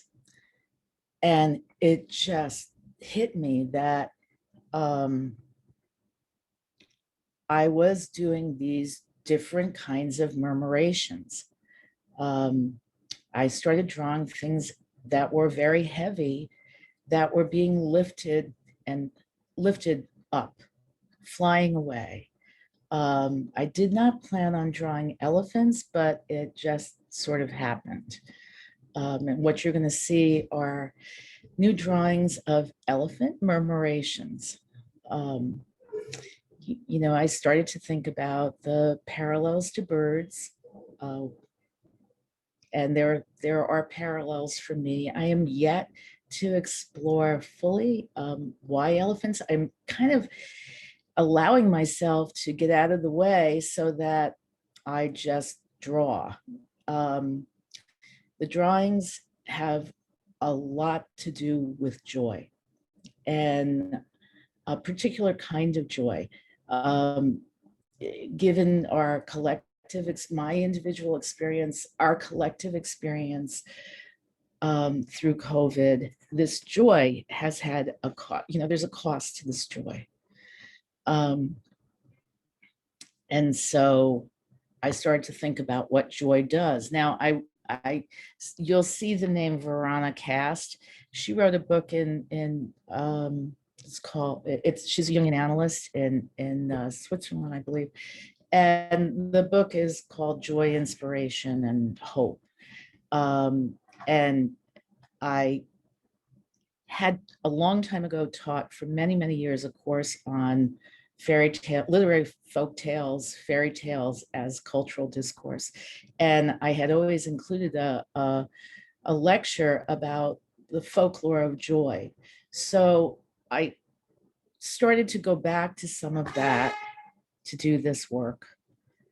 And this is a beautiful quote just about elephants. Our newly emerging compact with elephants requires nothing less than a fundamental shift in the way we look at animals, and by extension, ourselves. It requires a new trans-species psyche, a commitment to move beyond an anthropomorphic frame of reference and, in effect, be elephants. So,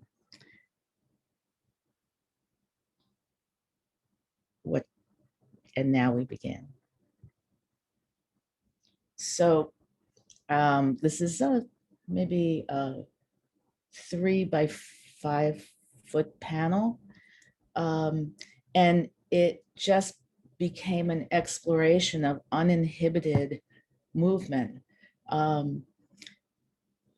These lacking self-consciousness, floating, not falling, as opposed to the murmuration, the bird murmurations, just the pleasure of being and not necessarily doing. And elephants, of course, are, you know, because of their size, their mass, their grandiosity, they make us think about how we are, how we walk on the earth, how we move through space. So I like certainly the playfulness of being able to let them fly and lift and have whirligig tails.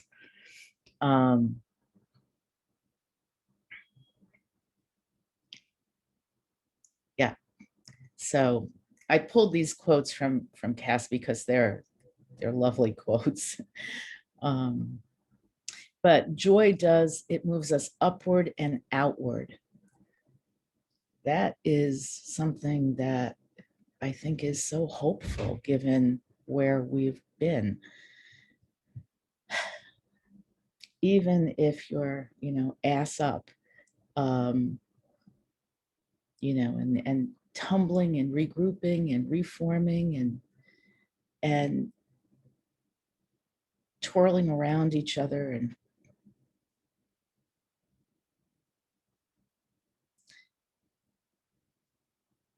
joy tolerates no isolation.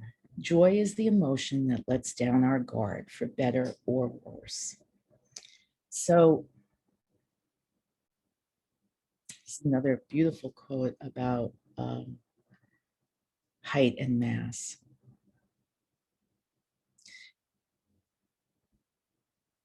And I think why these creatures, I'm also drawing hippos. And so this is where I am now. I'm drawing life-size baby elephants flying. The smaller piece that you saw earlier was I realized it was like the maquette. It was the study of these bodies in space. And so I'm showing you something that is really, really new. I mean, it's literally on my, this is taken like an hour ago. No, it was taken a few hours ago. And so that's it. I can stop sharing my screen. That's wonderful, Mary. Thank you. That was amazing. I saw those elephants on your Instagram feed and they just made me smile so widely. I'll put my Instagram feed. It's Frida meets Lucy. Very apropos for this moment, right? On Instagram. Yeah, I mean, there's having taught a lot of folklore and there's so few stories about hope and joy. There's so many, there's just so much focus on anxiety and grief. So I don't know where this is going, but I know that this is I really want to focus in on developing this work. And this is the first of many of these large pieces. I think they'd be a really cool, fun installation to be able to walk around. Yeah, well, we're so honored that we are some of the first to see them. Thank you so much, Mary. Thank you so much. Yeah, if anybody has any references for stories about, joy and in particular, or this concept of heavy joy after grief and loss, I would be very interested in having those. Great. Why don't you put your email in the chat for anybody to get in touch with you? I will. I'll do that. Next, we have Karla Van Vliet. Hello. Yes. Van Vliet. Van Vliet. It's okay. Everyone gets it wrong. So no worries. So I'm going to be reading from my new book called She Speaks Tongues. It's coming out the 10th of November. Yeah, there she is. And I just want to speak a little bit about what asemic writing is, if you're not familiar. It's writing that looks like writing, but has no say dictionary meaning. So it's really like the felt presence of written language. And I have a few different ways that it comes out of my hand. And I've been working with it for about the last 3 years. I think probably long before that, but consciously knowing asemic writing and working with it for the last 3 years. I'm a poet, I'm a dream worker, and also an artist. For many years before this, I was drawing these, the faces of women, and I sort of follow what my hand does. So hundreds and hundreds of these women, and I asking myself why, why the woman's face. And for my own personal journey, I've worked a lot with finding my own voice and letting that come through. And I felt like the woman's face was like anonymous coming through. She wanted to be seen. She wanted to be seen. And then when the asemic writing kind of showed up, I thought, okay, she doesn't yet have voice that we'd be able to read, but it's coming. And as I'm also a poet, I had my own voice as a poet, but when some political things here in the US went awry, I sort of lost that voice. So the asemic writing came in and really gave me a way to continue to express. I thought it kept my hand in practice in the gesture of writing, so that when words came back, I would be ready for them. So what I'd like to do, I'm sorry, I thought I'd be able to share the photos, but thank you for having them up. I'm not going to be able to show them all, but when I was putting this book together, it's being published by Anhinga Press, and the editor asked me to create a book for them. I didn't really know what to do first, but then all the pieces sort of came together for me. So it's set up, there are 5 women, and they each have their own voice, asemic writing voice, and each so each section is a woman's face, and there are 4 images of her asemic voice, and then a poem that goes with them. So I'm going to read 2 of those, and the first is that first? Yes, exactly. So here's the first woman. Just take a second with her, and then the next image is one of the 4 images that is from her own voice. And the poem, which I'll read, is called What Was Needed.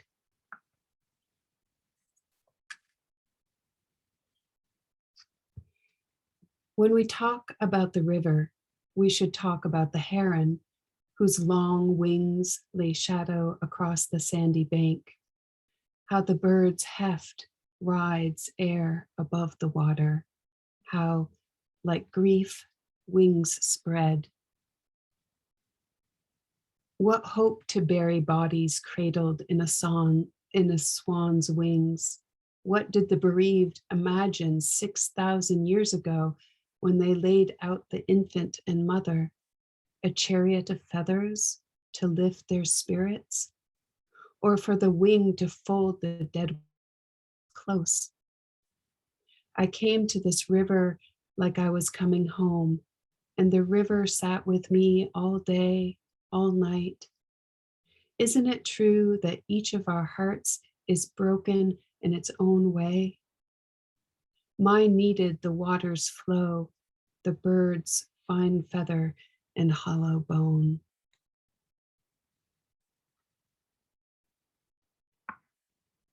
The next woman, the image there, yes, there she is. The piece is called You Said Right, Tell Me Everything. And then the next image is one of the 4 images that go along with her voice.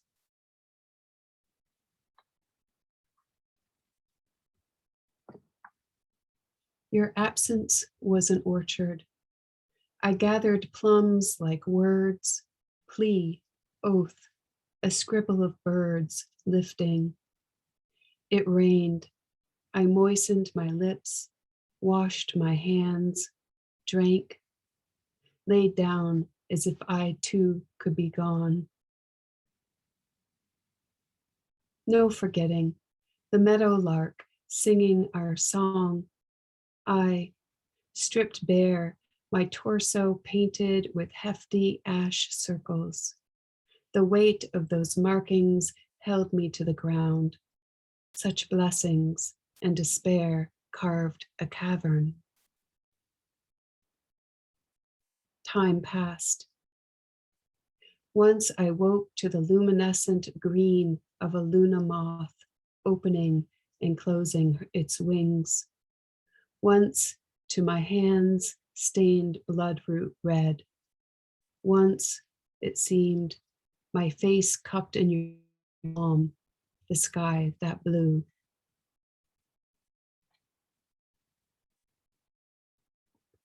That is all. Beautiful. Thank you, Karla. So glad that Rula was able to share your images too. Thank Me you. too. Thank you for so doing much, that. Karla. That was a found- breath of fresh air. Thank you. Amazing. I love having, thinking about the comics and then thinking about the asemic writing and sort of the blending of word and image and meaning all into the one, and having them all be ways of bringing, the inner into the outer place so that people can share and communicate and connect in the ways we can. So really pleased being here today. Thank you so much for inviting me again. Thank you for being Thank you here. for being here. So last but certainly not least, we have Omar Sabbagh. Omar? Yeah, hi.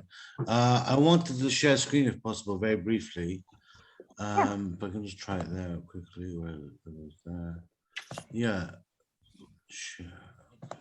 Yeah, so I want to read a piece from my forthcoming early 2022 book mainly on my daughter who was born 2 years and 4 months ago, and it's titled Morning Late Portals After Ali, and it'll be available in early spring 22. Although an early print run is going to be being done in the next month or two for various journals as review copies. I mean, and I want to read today, if possible, a prose piece, actually, a piece of memoir. This book has mainly poetry, but some prose as well. And this piece, if I can just, how do I get out of the share mode? Oh, stop share. Okay, good. Sorry. So yeah, I wanted to just share the text of this one. Here we go. Okay, so if you can see now, yeah, so this is my book, manuscript, the penultimate manuscript. I've got a couple of things to change and add. What I want to read was from the first part, Deliverances, which is all about me becoming a father and my daughter and so on. And it's a prose piece called Deliverance, the title piece of that part. And so I'm going to just find it on the page first. Where is it? 34. So I'll go here. Yeah, so I'd like to just read that one section because it records a very treasured memory, which is me first seeing my daughter. And it's one of the pieces, one of the small amount of pieces of prose in the book. So, Deliverance. The day had arrived. As Heythrop lugged the final suitcase from the elevator to the door of their 4th floor flat, his pounding heart and his racing mind seemed both to be on the cusp of bursting out of the straits of his body and onto the small part of world before his feet. Those feet now walked as though disembodied, with infinite excitement the last few steps before kingdom come. His first child, indeed the first real true fruit of the otherwise rotten tree of his life, had emerged, entering the world of the living 6 days previously. She wasn't expected so soon, and that was why Heythrop had been continents away at the moment of her birth, there in what might be true to say was his truer homeland, London, England. He'd wrapped up a few necessary odds and ends and then had snatched the soonest flight home. And so there he stood in his large, puffy, tar-colored duffer coat, looking like a bushy-haired hobgoblin. He was pressing the doorbell with such persistent, iterative force that a small shard of cracked white paint fell off, falling away to the blue carpeted floor, a forlorn waif, or like a sacrifice to propitiate the lusty pagan god he just was, standing there, hurried and harried inside and out. The phalanx of flaming pyres inside of him were set off by a new green hope. And if there was anything to lament, anything worthy of solace, it was the dying away of the old fear that he might not live to see his life, in some, or across the pain plain of its marred extent, offered its own small way of redress. The scales of his life for the first time in decades felt balanced, their seesaw stilled by a golden child. Here was peace at last, or its prospect at the least.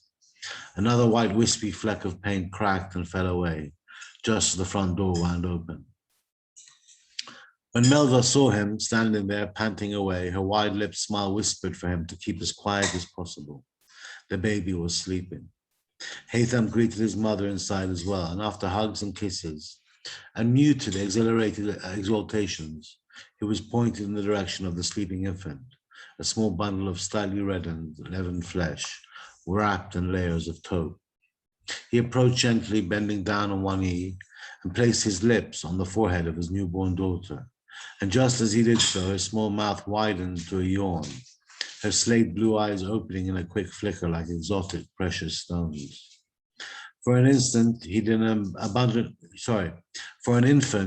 abundant head of dark hair, line after line of damp dark threads, which were later to lighten into a full head of chestnut curls and streaks of rich, living straw. Heythrop noticed almost immediately how proportionally tall she was and was to be, the length of the bundle of newfound life before him evident in that. Her head, like his own, and indeed like both his parents' heads, was also a touch larger than the average, between an oval and a square.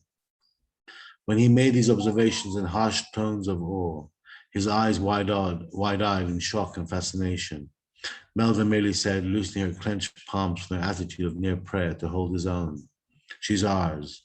She's our own beautiful, beautiful baby." The rictus she wore seemed to grow out of her olive eyes.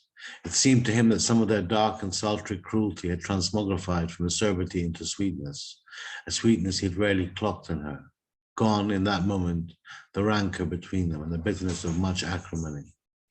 Gone too, swept away in a happy tide, the frail stilts or props that had seemed to hold them up as paramours or partners. Gone, the final brittleness of their connection. All that went between them, coded by the presiding silence now, was, for the moment at least, as adamantine as one would wish. Reaching to plant the first kiss he'd given her in over 2 months, he merely said, "Well done, well done." The baby had fallen back into sleep. Heythrop, his mother, and Melva retreated to the far end of the living room, seating themselves with a strange and pregnant delicacy on the large sofa at the other end of the room. They spoke in rushed whispers, darting an odd doting glow across the way. Life, it seemed to all of them, was just here. That was just a small prose piece of memoir when I first met my daughter. Do I have time for one more? Sure. Right, this is the closing poem of the whole book, the last epilogue. And in fact, it wasn't planned to be, but I wrote it a few months ago when to Exeter College or Oxford asked me for some copy for they were asking alumni for copy for their campaign for their library. So I ended up writing this, which they're going to publish in one of the Exeter College, Oxford, print magazines at the end of the year. So 20 years in the making. It's been 20 years roughly since my time at that undergraduate level. So can everyone see? Wait, share.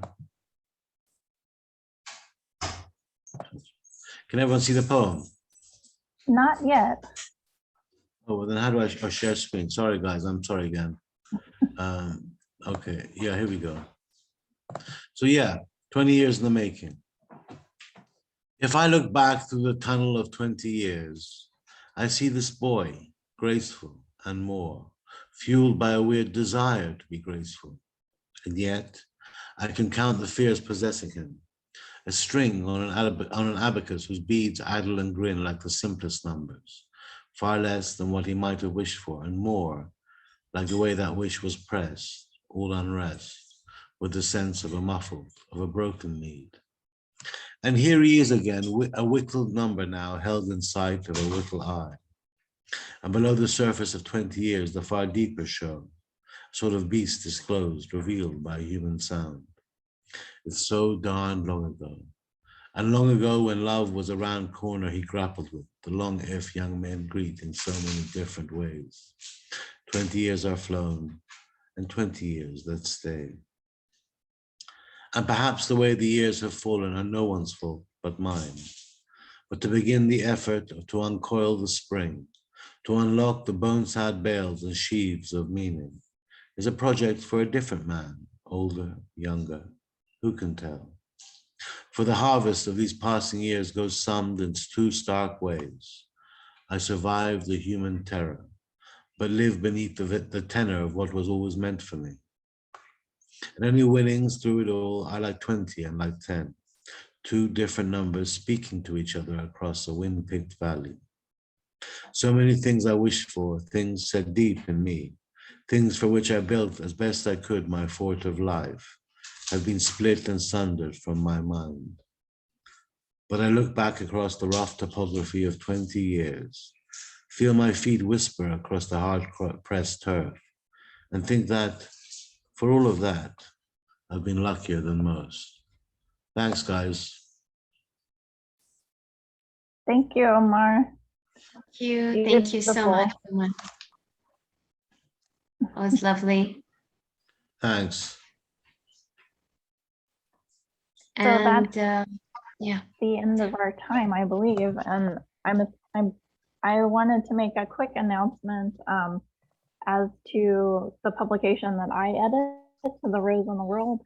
I have the new cover available, and it's going to be put up live on our website tomorrow. So hopefully you all will check that out. We have poems and artwork from Gottfried and poems from Rula in this issue, which is very exciting, and a few other Psychreative participants. So yes, happy Samhain and All Souls, and please, when you have a chance, check it out. Thank you very much. thank you, Sarah. This is going to be a wonderful, wonderful issue. It's a great publication, The Rose in the World, and thanks for sharing. When is the next submissions deadline, Sarah? The March 6th, and that Okay. issue will be going out around Easter, and that's sort of the theme, is the idea of spring and Easter and everything, current events that are going on, things like that. So It's lovely. Well, thank you so much, everybody, for being here. Sarah, thank you so much also for taking care of everyone during the second half. So I want to thank you all one by one: Kevin, Omar, Sarah, Chun, Ron, Mary, Karla. Thank you all for sharing your wonderful work with us. And we look forward to seeing you again with us in future sessions as well. I also want to share the news of Indelible's forthcoming. Let me just share the cover of our previous issue. Okay,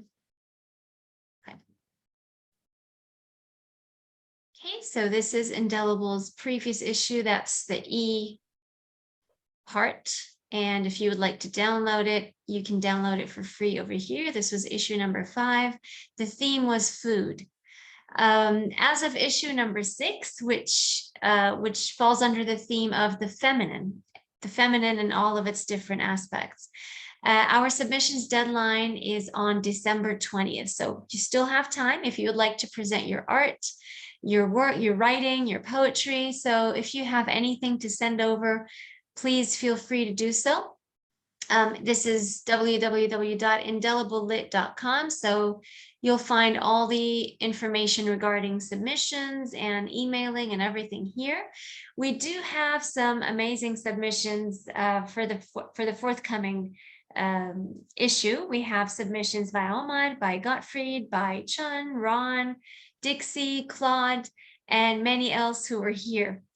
As a matter of fact, Omar and Gottfried and Claude had also some submissions for the previous issue as well. And we do have a series of literary themed online events. Many of you know of it. It's called Indelible Evenings. The next coming event is on Wednesday, and our guest is poet diplomat Abhay K, who wrote the Earth Anthem, UNESCO's Earth Anthem. And he, he's a wonderful, wonderful poet. So if you would like to tune in, you could get all the information from Indelible's social media platforms. So you could find us on Twitter, on Instagram, and on Facebook. And we look forward to receiving your submissions. We will have a Psychreative section as of issue number 6. So that will be dedicated for anything that, any pieces of writing that are specifically Jungian. So it could be an article, it could be a short story, a fiction short story that you consider also as being Jungian. So please mention that in your email so that we will see where to have it featured, whether you would like it in the Psychreative section or in the other part of the journal. So this was beautiful. This was an amazing evening / morning / afternoon, depending on where you're joining us from. And our next Psychreative session will be on November 20th. And our introductory speaker will be Dr. Birgit Heuer, who is with us tonight as well.